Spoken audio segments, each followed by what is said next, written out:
Shalom, mis amados, mis queridos hermanos, les saludo con la bendita paz de nuestro Señor Jesucristo. Nuestro Dios fiel, nuestro Dios bueno, también hoy nos despertó, nos llamó para estar en esta comunión con Él.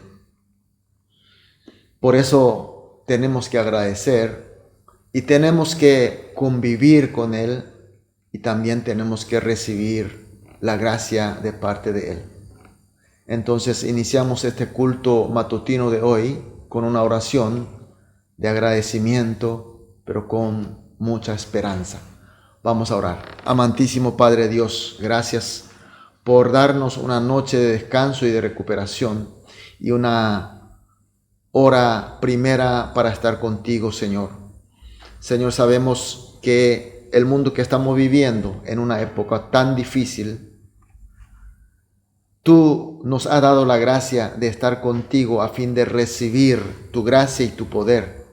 Y por eso, Señor, a pesar de que las dificultades, las tormentas del mundo sean tan grandes, pero con tu compañía y con tu poder y con tu sabiduría, sabemos que venceremos. Sabemos que seguiremos nuestro camino. Sabemos que llegaremos a la meta de tu Cristo Jesús.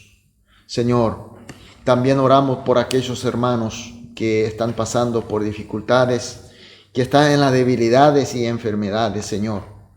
Que a través de este culto que encuentre con el Señor Jesús, que tú le estés consolando y que le estés sanando y le estés fortaleciendo. Y que todos juntos, a través de este culto, seamos munidos de tu poder. Y de esa manera, Señor, hoy sea también un día de triunfo, un día de alegría y un día de agradecimiento. Oramos en el nombre de Jesús. Amén. Gloria a Dios, aleluya. Vamos a adorar a nuestro Dios con una alabanza.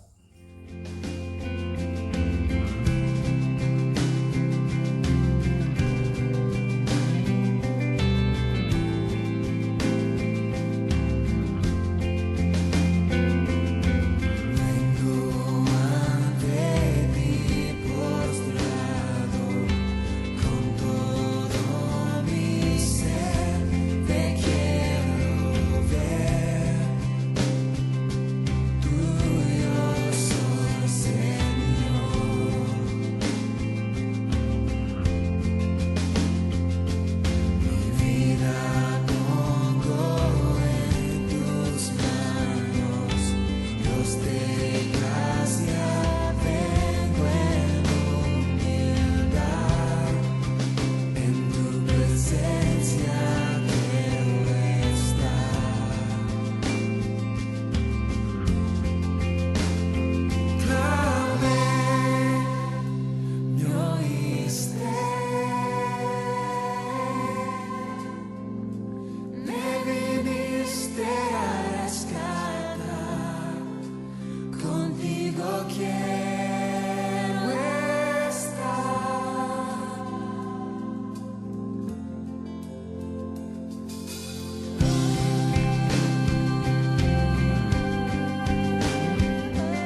Amén. Gloria a Dios. Aleluya. Leemos la palabra de Dios. Seguimos con el libro de Juan. Hoy leemos capítulo 4 desde el versículo 1 hasta el versículo 6. Juan capítulo 4 desde el versículo 1 hasta el versículo 6. Leemos juntos. Cuando pues el Señor entendió que los fariseos habían oído decir: Jesús hace y bautiza más discípulos que Juan, aunque Jesús no bautizaba sino sus discípulos, salió de Judea y se fue otra vez a Galilea, y le era necesario pasar por Samaria. Vino pues a una ciudad de Samaria llamada Sicar, junto a la heredad que Jacob dio a su hijo José, y estaba allí el pozo de Jacob. Entonces Jesús, cansado del camino, se sentó así junto al pozo. Era como la hora sexta. Amén. Mis queridos hermanos, como ya vimos, Jesús, después de pasar la fiesta de Pascua en Jerusalén, estaba volviendo a la región de Galilea, pero por el camino se queda en un lugar, según el apóstol Juan, la tierra de Judea. Y allí predica y enseña su evangelio. Por eso mucha gente mucha gente viene junto a él. Hasta tal punto que los discípulos de Juan el Bautista se celan y se preocupan. Hasta tal punto que los fariseos se enteran y se preocupan también.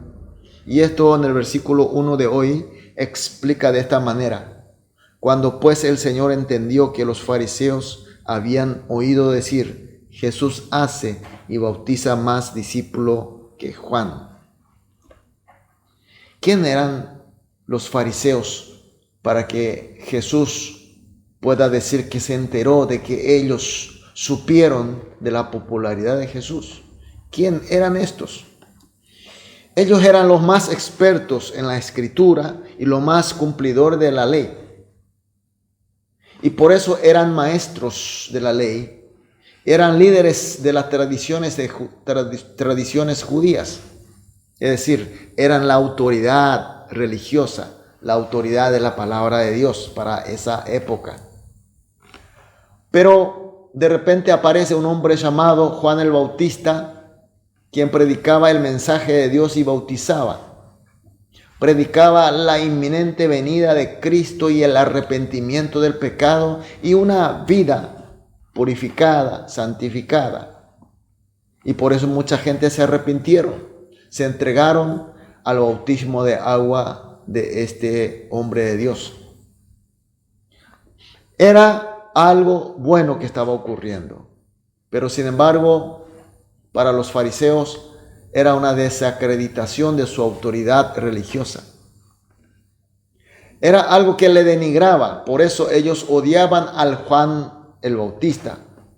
Pero resulta que ahora aparece otro hombre, aún más popular que Juan el Bautista. Bautizaba más, hacía más discípulos que Juan el Bautista. Era Jesús. Por supuesto que eso le hacía enojar más, odiar más a este joven Cristo. Y en el versículo 2 aclara que Jesús no bautizaba sino su discípulo, pero la noticia era esparcida como que Jesús bautizaba. Y esa situación aparentemente era algo muy peligroso, una situación muy peligrosa, y había una urgencia de salir de ese lugar. Entonces Jesús parte de la tierra judea con su discípulo hacia Galilea. Y eso describe en los versículos 3 y 4. Salió de Judea, se fue otra vez a Galilea y le era necesario pasar por Samaria. Los judíos, como consideraban impuro e indigno a los samaritanos, evitaban cualquier contacto con ellos. Por eso, para ir y venir del norte al sur o viceversa, los judíos no pasaban por el medio donde está Samaria, la tierra de Samaria.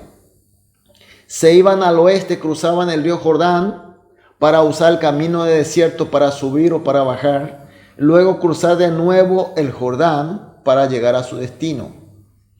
hacía un viaje más largo, más lejos, más esforzado.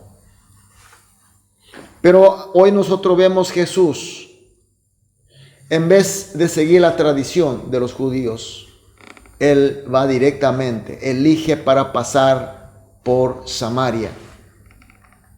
Y dice que era necesario según el versículo 4. Y según el versículo 6 dice que al llegar al pueblo de Sicar, se sentó junto al pozo cansado.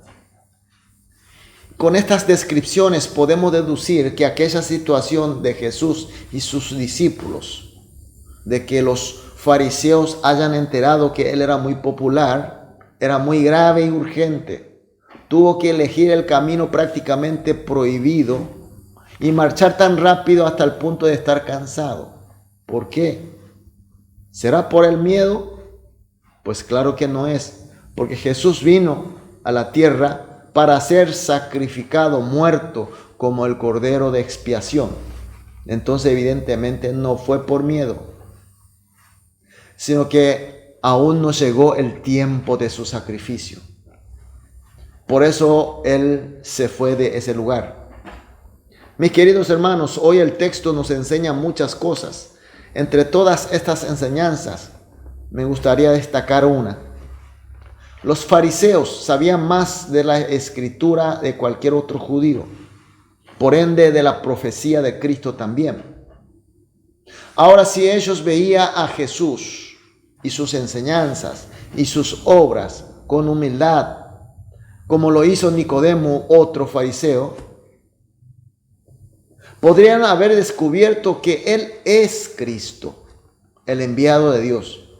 Habrán sido otra la historia. Pero la arrogancia, la necedad de estos fariseos hizo empujar a Cristo.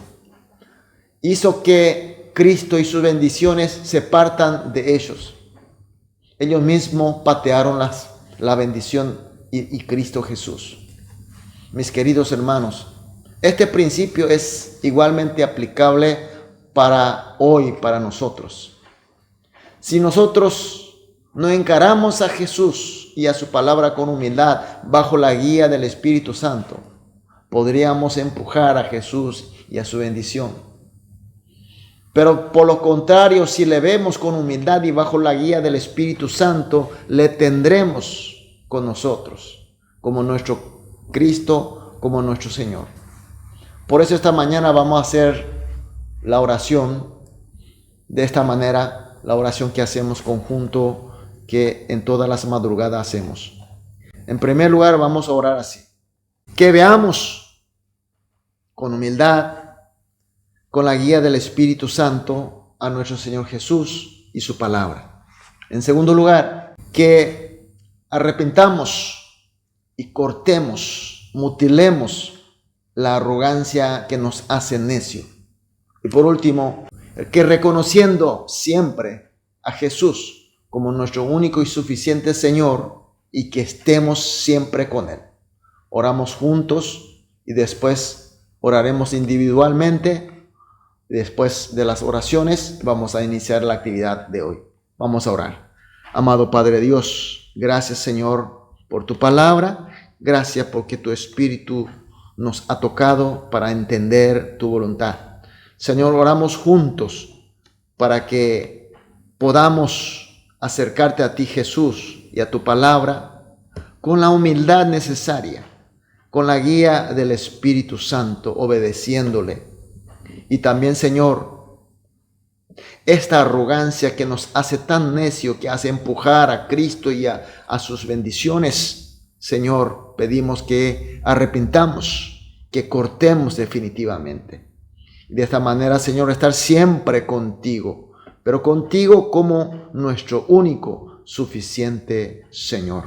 Oramos en el nombre de Jesús. Amén.